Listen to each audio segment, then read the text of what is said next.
spontaneous. I showed up. That's Right.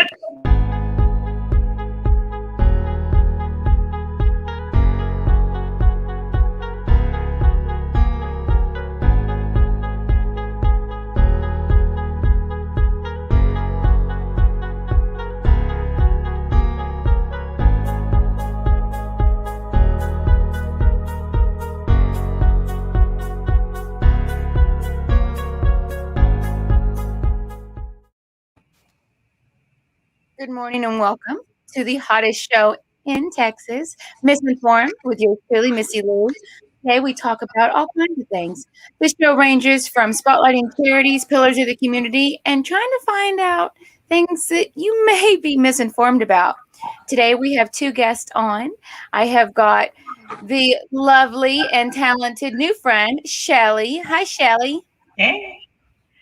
We also have the lovely and bald Shannon. Hi, Shannon. Good morning. We only have a 30-minute show today, so we're just going to jump in and talk about some things that we're really excited about. One of the things I'm super excited about is them loosening the belt on activity in the Texas region so that we can get back out and start to socialize a little bit. And I'm just dying to go to an event, and I'm wondering, does anybody have anything coming up that maybe I would enjoy outdoors, swinging in to the summer? Yes, we do. We do. Tell me about it, Shannon. CreekandTimberLegacy.org. We are having a golf tournament on March 30th here in McKinney, Colorado, and we are raising funds for taking first responders, veterans, and critically diagnosed kids out on hunting, fishing, and outdoor adventures. And so this is our first fundraiser this year. So we're looking forward to having a pretty big turnout and have a good time.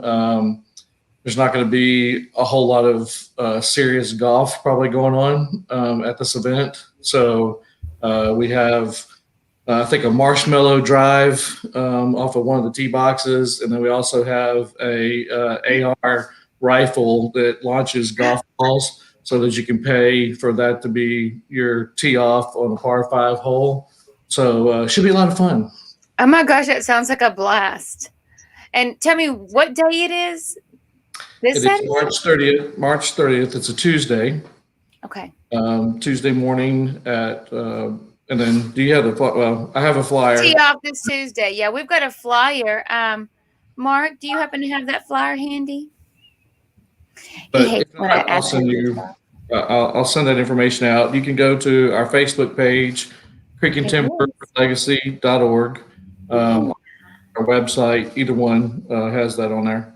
But yeah, we should have a pretty good time. We've got breakfast tacos before tee off, and then you should have started with tacos. We have yeah, I know. We should be doing this on Tuesday. And then we have a barbecue lunch that's also included in that, which would be, I've sampled the barbecue. It's very good. So it'll be a good time.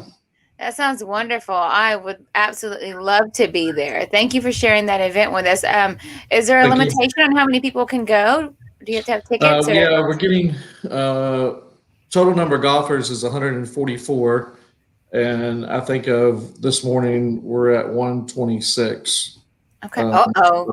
So there's not many left. We're getting down there. Yeah. Okay. Guys, if you have interest in joining us at this event, then please check out their website. We're going to put a photo of the flyer in the comments so you can be sure and have the information you need to jump in on this wonderful event that's coming up. It's for a good cause. Here it is. Charity Golf Tournament brought to you by Creek and Timber Legacy.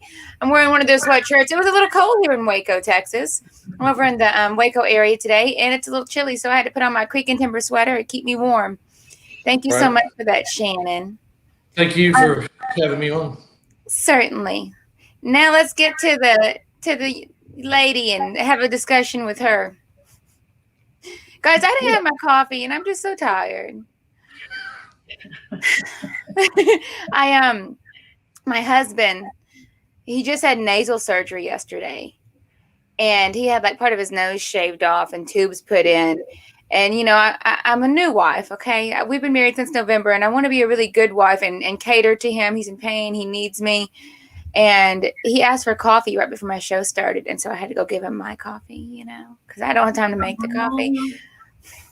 It's fine. Is that what love is? Is it sacrificing your coffee? Yeah, that's a big one. That's a real big. Speaks volumes. Well, speaking of sacrifice, it takes a lot to sacrifice whenever you are helping people get into a new home. And I just wanted to take this second and give a shout out to this beautiful picture behind me.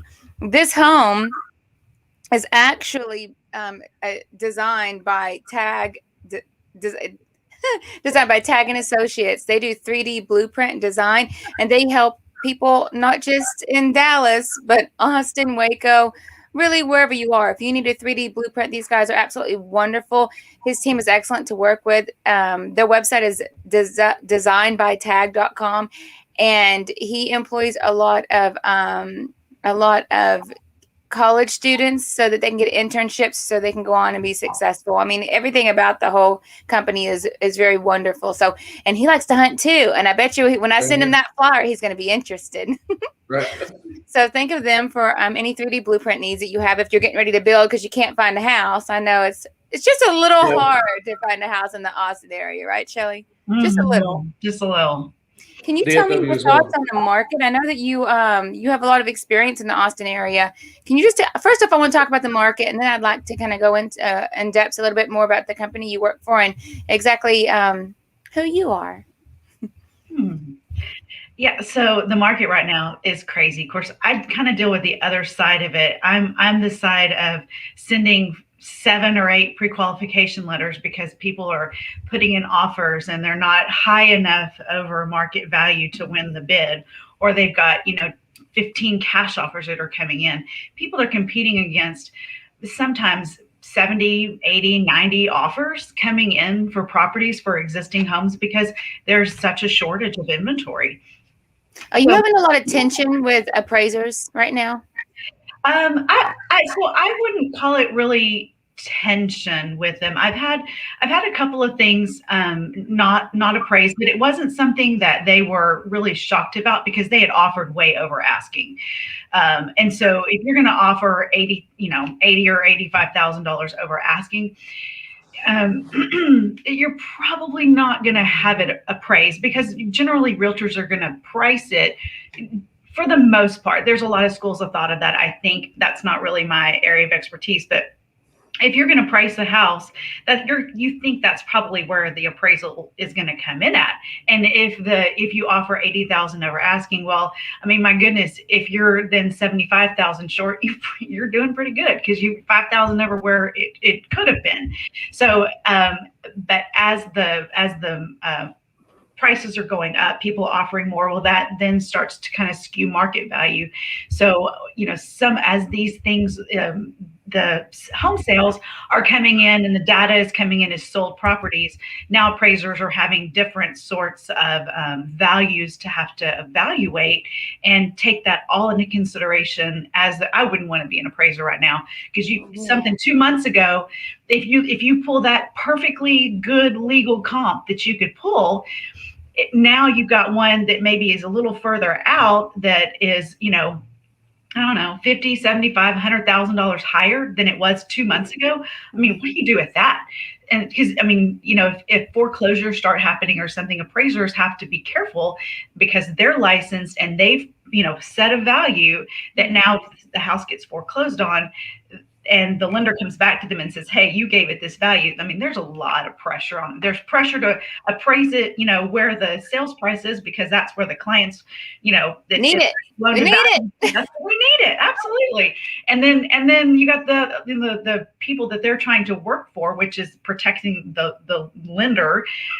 Then it's just a crazy mixed up mess for them. I don't envy their position right now. Yeah, so my heart does go out for him too. I haven't really had any challenges with my appraisers. I feel like it's been pretty adequate with what the market's doing. I mean, they have to understand that there's an inflation in right. the market right now. And I think they're acting accordingly. They're recognizing the comps around them that have sold for more, and they're pricing a little higher, but I don't think they're doing anything outrageous. And to be honest, I haven't had any qualms with appraisers in the Austin area for what it's worth. Yeah. But we do have, but then again, a lot of, I've had very few buyers that were financing. A lot of them are relocating from the California area, and they have been cash. Mm-hmm. So, Lucky. really, if you're not coming in cash or a conventional, it is challenging, and our hearts, just as a community, does go out to you. Renting is an option, and I can get you in a rental too while we wait out the wild ride of the summer. Right. Shelly, would you tell me just a little bit about your background? I know, I met Shelly because one of my associates, Tamara Crowley, I was writing up an offer, and I had a question about the third-party financing addendum, and my lender wasn't available. And Tamara goes, I know someone that answers the phone every time. Watch this. And I'm like, oh yeah. And she called Shelly, and Shelly answered and was able to help me. It was an FHA, which I was so nervous, but I haven't done an FHA in years. It's always been conventional or a VA, or I just haven't touched a FHA. Not that there's anything wrong with an FHA loan, guys. I just had some questions, and Shelly was there to help me, and I was very grateful for that. We didn't get the house, surprise. We're still looking though. But with that being said, let's kind of dive into a little bit about the company you work for. I happen to know the company and really, really like them, in all honesty. How long have you been there, and do you like them? Oh, yes, I do. So I've been with Fairway since late 2015. And that's where I started my mortgage career. It's the most fabulous place. I would not think of being anywhere else than Fairway. It's been around since 1996, and the company really started growing, I think around the 2006 timeframe, and then just really started busting at the seams right around the time that I started in 2016. And they've continued to keep their focus on speed, service, satisfaction, taking care of our referral partners, and making sure that whatever we promise, we deliver, we close things on time. We have some of the fastest turn times in the industry. You do. You do have a fast turn time at Fairway. We do, and we have systems in place where if we get something that falls out at another institution, we can get in there and close it and get it closed in the legal time frame, which is 8 days. So as long as we have appraisals and things like that, our turn times, we have a rush system that we can send things through when we need to. It's a fabulous place. It's a great culture. It's employee owned, and God, you're making me want to work there. I don't want to be a lender, but I kind of want to be with Fairway. What's happening to me? What is this? Oh gosh, but no, it's our CEO Steve Jacobson is. We get emails from him every day. He sends out kudos to to team members who are doing great jobs, and we're just always very informed about what's going on in the market. It's just it's such a great culture to work for, and we are very, very focused on taking care of our veterans. We have a program in place that trains realtors to be military specialists. We train them on, the values of the VA loan and the importance of honoring those who have served. So and I think don't quote me. Last year, we were like number 5 in the nation for VA lenders. So we are very, very, very focused on it, and we taking care of those who have served us very seriously. And we have a culture where everybody in Fairway, if you look and see a red shirt on Friday, it's probably somebody that works for Fairway, and that's just we're remembering those who are deployed. So. I like that. I did my military certification for home buyers, and they gave a list. I remember, gosh, this was like 3 years ago, and I've slept since then. But I remember them giving a list of lenders, and you were on that list. So I don't know if you were top 5 at the time, but your company was on that list. So, Yeah. I mean, you definitely have a good reputation with the veteran community. And, that's so important because our veterans really don't get a lot of the assistance they need through our government. If anybody's ever walked into one of those VA hospitals, it will break your heart. Sometimes it's not as organized as we would wish it was. Sometimes they're not getting the help they need. I have an 11-year-old son, and we used to live in Plano, and one of his dear friends that lived in the neighborhood, his father we would always be dropping the kids off, and his father found out that he had cancer.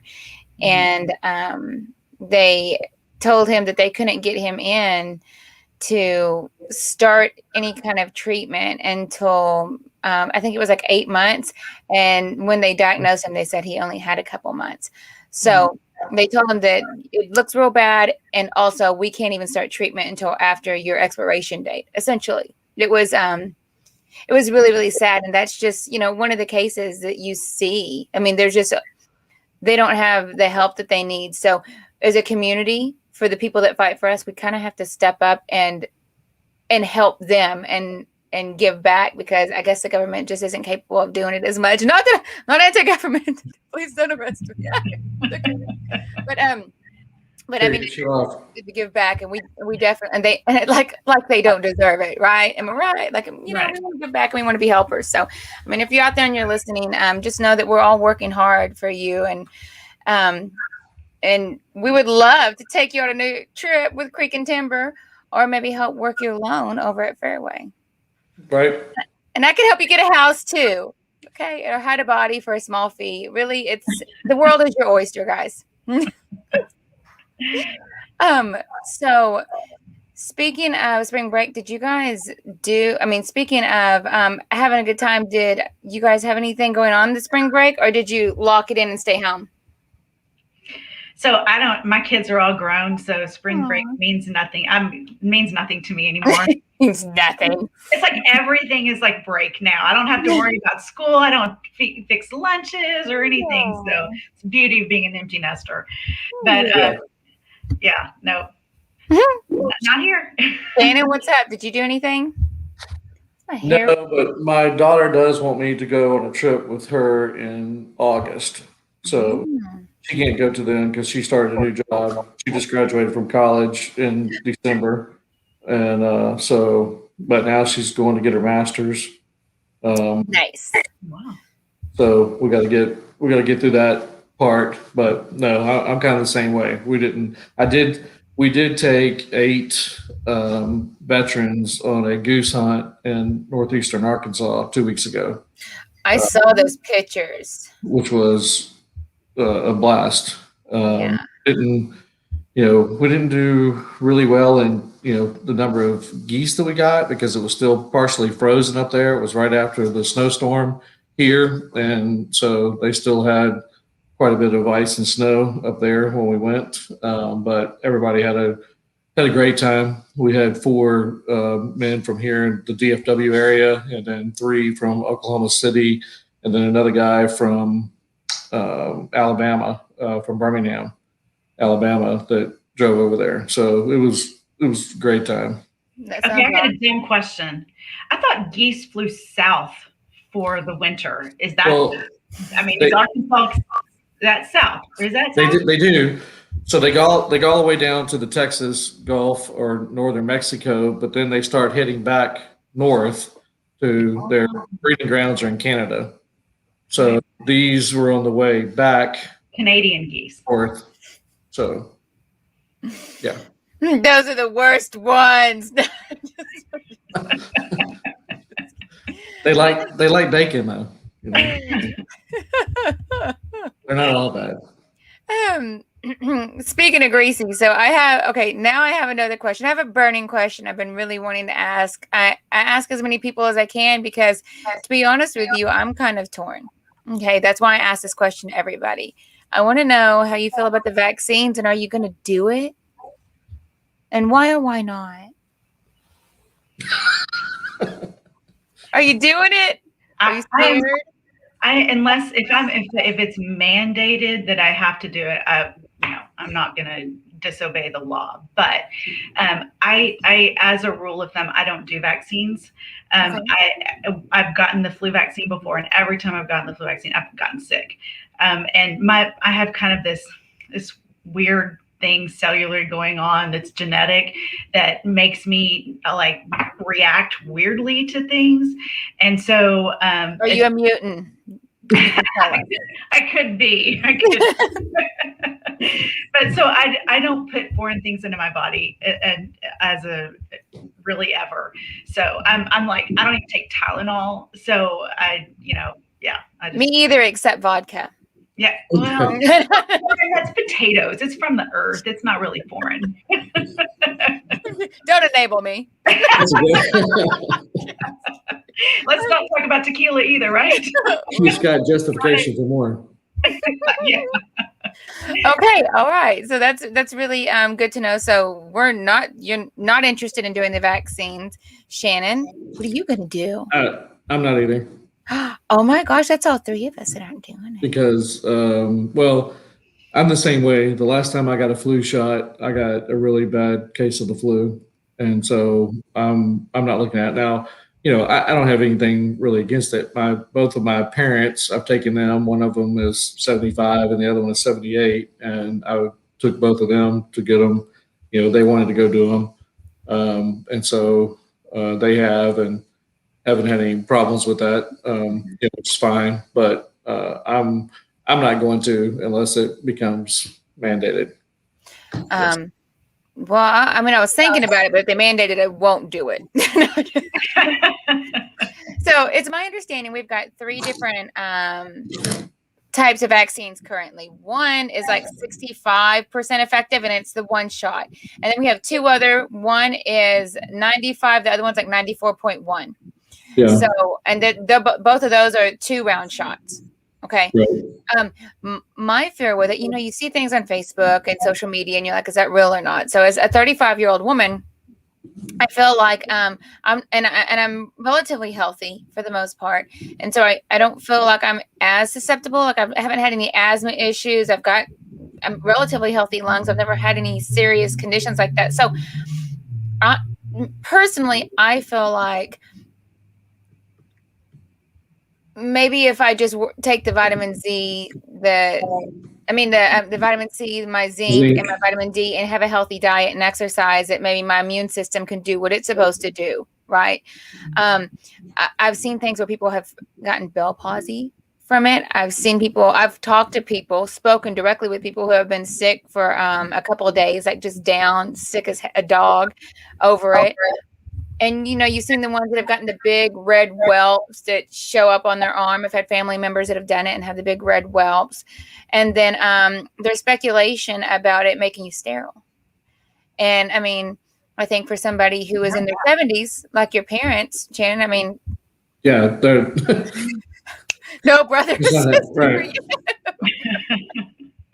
But as somebody, is newly married, I would love to have some more babies, so I don't want to take it because I'm scared. I feel like they went through the process of getting it out and produced fast.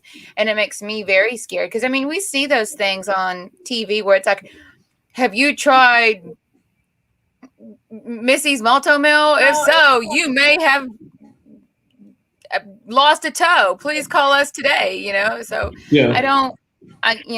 I'm very nervous about the trials and if they really did have a good testing group, because I know they were all racing to get that money. So I don't want to do it. I don't want to. No. And I'm not going to make my son do it either. So, that's kind of where I stand on it. So, I mean, it's interesting to hear point of views, and I don't, judge anybody that does. I think that, I mean, this is America and we should have the freedom to choose what we want to do with our bodies. And if we want personal decision, everybody has their reasoning for this. I talked to somebody in the grocery store the other day. I just asked her, she was a HEB worker, and she told me, I said, have you had anybody that's, you've lost anybody? She said, yes, I've lost 4 siblings from age 32 to 65. And she's like, I'm going to continue to wear my mask. And I'm like, well, I don't blame you. And, so there's stories out there like that. And you go, wow, I don't want to be a jerk and rip off my mask in front of you if somebody who's been personally affected like that. Thankfully, I haven't, but it doesn't keep me from having empathy from those who do, and respecting their decision to stay safe. And that's the way they feel like they're staying safe, and they want to do that. Then absolutely, I encourage that, and I'll respect that around whoever feels that way. I do want to encourage anybody that's listening to just be mindful, just like what Shelly said. I think that's so important. Be mindful and empathetic of others, and respect what they choose to do.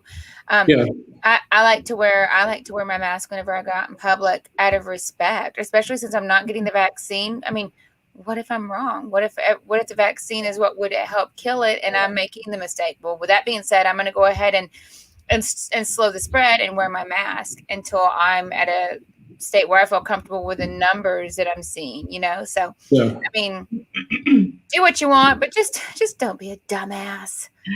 Okay, guys. That's really good. That's really good advice. Yeah. For everything, like a broad brushstroke. Don't be. Yeah. I think I'm going to have a bumper sticker made like that. I'll get you one made. We'll have hashtag please. MissInformed. Tune in every Thursday. Yes. Let's go over. I want to go over and kind of give you I want to give her, Shannon, help me. I want to give her Shelly like a hard, what would you do in this situation as a lender before we end the show? Like let's give her a booger. What do you say? Like I'm a brand new home buyer. Okay. And no, that's more realtor. Okay. I'm a brand new home buyer. And I want to add my husband on the note, but he sharpens crayons for a living and owns his own business, the crayon sharpening company. And we just started it 3 months ago. And you know what? He's making more money than I am right now because everybody needs their crayon sharpened. But it's not very old. You must be on an episode of HGTV trying to buy $1 million. Yeah, I saw that. I want $1 million property, but I've been self-employed for 6 months. Yeah. Right. I built goats in a goat farmer. $50,000 cash I can use for a down payment. What the what? Well, so let's just like the rules start flowing through my head. It's like a sickness now as a lender. I used to be a realtor, by the way. I was a realtor for like 7 years, and then you're a good lender because you know what it's like to be crazy too. Well, I still have some of that. That's probably what helps in this business is I got the crazy still. So just the rules. Number one, if you're self-employed, you got to have 2 years experience unless you worked for a crayon sharpening business and you've got the clientele and so you've got that experience. Sometimes you can go with 1 year of experience, but 3 months, not going to do it. Not going to happen. Yeah. And especially in this COVID environment, they're being super picky on making sure that business is sustainable. So if you had if you've been self-employed, if you had a great year in 2019, but then 2020, things just really, took a downturn, even though it was COVID, they still want to make sure that your business is sustainable. And so they're going to look at your 2020 income. If it's less, that's what you're going to get qualified on. But yeah. So, and then as far as the first time home buyer, adding somebody on or whatever, you can always add somebody on. If you're going to go like with a government loan, you've got to have if you're legally married, you have to have your spouse's credit pulled as well. Their liabilities have to be included in yours, even if their income can't be. With the FHA loan, the liabilities get included. If somebody's got like your 3 month, in crayon sharpening husband, their credit score is a 560. Well, we don't have to worry about his credit score, but we do have to worry about, the debts lease that he has for $750 a month for his, Hummer or whatever he's got. So we do have to, yeah. We do have to include the debts, but we don't have to include, or we can't include his income if it's not, Well, can we still use his money? Can he gift some of it to closing, or can we just pay for everything out of his account? You can do that. Yes. If he's not on the loan, it's considered a gift. And so, but it can all be used. It's a family member. So it's very usable in the transaction. He just can't use his income. So if you're listening out there, you can actually receive a gift for closing. So now's the time to be really sweet to all your parents and grandparents if you're looking at buying a home, because it might just help you in the long run. If they're over 65, maybe take them to go get that vaccine and see what happens. I don't know. Right. Guys, with that being said, we are finished with the show. Oh my goodness. Thank you guys for bearing it out with me. I'm sorry that I was so loosey-goosey. I was just so tired. I hope you guys have a wonderful day. And if you are looking at buying a new home and you want to get pre-qualified, that really is the very first thing you need to do. You can reach out to my friend, Shelly Rodeker. Yes. Shelly Rodeker. Okay, got it. We'll have her information down below. And hey, if you want to get out there and have some fun, we have a super golf event on the 30th, and we're going to throw that flyer down in the comments as well for Creek and Timber Legacy, which helps out veterans and critically ill children have outdoor adventures. Thank you to both for joining me today. I hope you have a wonderful and blessed rest of your week, and stay healthy. Thank you for having us. Bye. Thanks, guys. You all have a great day, and thank you for joining me. Bye-bye. Bye, everybody.